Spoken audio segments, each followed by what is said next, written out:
মানে NH3 কাছে যদি HCl নিয়ে আসা হয় তাহলে অ্যামোনিয়াম ক্লোরাইডের সাদা ধোঁয়া তৈরি হয়, NH4Cl এর সাদা ধোঁয়া তৈরি হয়।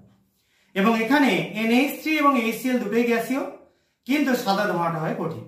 তো তোমাদের আমি এখানে অ্যামোনিয়া আর HCl দ্রবণে থাকা অবস্থায় দেখাচ্ছি। এখানে গাঢ় HCl আছে আর তার পাশে আছে গাঢ় অ্যামোনিয়ার একটা দ্রবণ, 35% অ্যামোনিয়া একটা দ্রবণ। তো আমি একটা গ্লাস রড দিয়ে প্রথমে অ্যামোনিয়া দ্রবণটা থেকে একটুখানি চুবিয়ে নিয়ে নিচ্ছি। এখানে কিন্তু কালারটা দেখবার মতোই, চুবিয়ে জাস্ট তুলে নিলাম।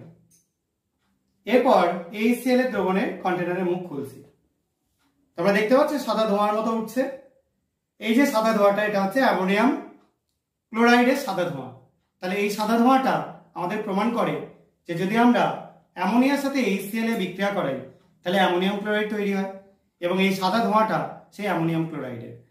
এবং